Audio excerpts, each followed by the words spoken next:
Всеки тинейджър обича високите технологии.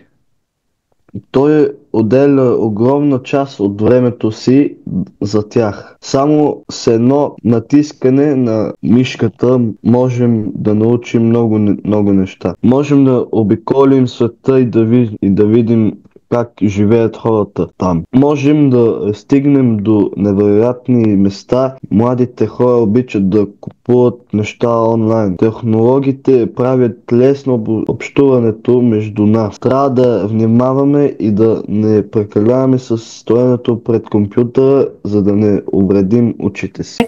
Технологиите всеки ден се развиват и апгрейдват. Това ми дава възможността да бъда информирана за всичко, дето ни заобикаля. Чрез високите технологии тинейджерите общуват по-бързо, свързват се в различни краища на света. Като тинейджър мога да заключа, че високите технологии ни помагат да развиваме различни умения и... Когато си тинейджър, ставаме по-социални, което означава, че ще изпращаме съобщения на приятелите си, използвайки мобилни телефони и друга електроника. Ние също се отдаваме на социална медии от цял свят.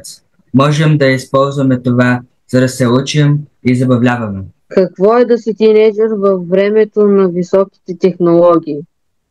Гигантските технологии, освен че улесняват достъп до много и различни информации, но променят и начина на общуване. Това безкрайно количество информация ни кара да извличаме максимална полза, но дали не трябва да намерим баланс между технологичната информация и реалността? Много компании се надпреварват да използват изкуствен интелект, което води тинейджерите да прекарват повече време пред смартфона и да губи много от собственото си време. Благодаря, Иване. Много хубаво, много красиво пишеш. Много стойностно също. Така. Благодаря, господин. Тинейджърският живот в ерата на високите технологии е сложен. Интернетът предлага много лесно да се учиш, да общуваш с приятели от всякъде и да се забавляваш. Но има и опасности. Кибертурмоз, пристрастяване към социалните мрежи и липса на жив контакт с хора. За да се справят, тинейджерите трябва да умеят да балансират между онлайн и офлайн света, да мислят критично и да са наясно с рисковете. Важно е да не забравят за истинските преживявания и приятелства извън екрана. Отлично. Браво, Маги. Толкова бързо четеш, че дори дъх не си поемаш.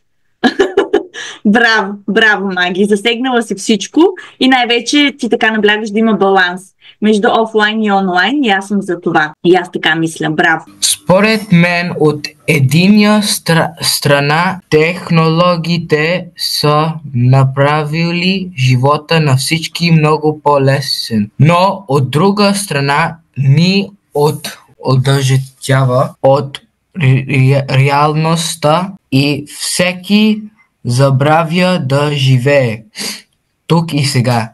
Затова не трябва да прекаляваме с технологиите.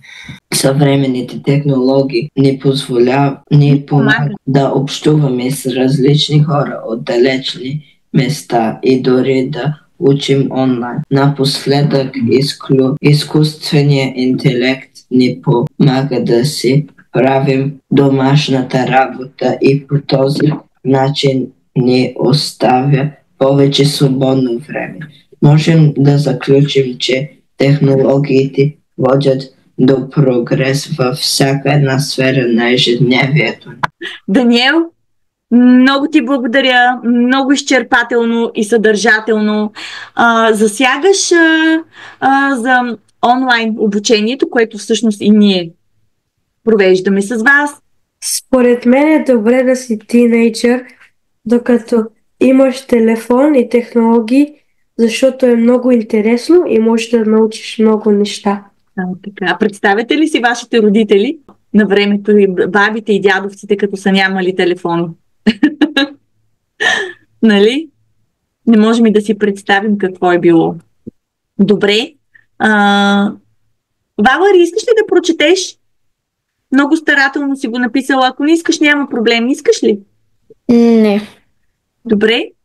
Чувствам се много щастлив, че съществуват такива страхотни технологии. И че вие сте точно тинейджери на това, че вие сте поколение точно на високите технологии.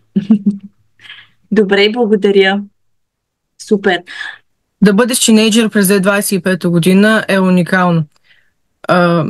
Поради бързото развитие на технологиите и промените в обществото, тинейджерите днес се сблъскват с нови предизвикателства и възможности, които ги формират по начини, които предишните поколения не са могли да си представят.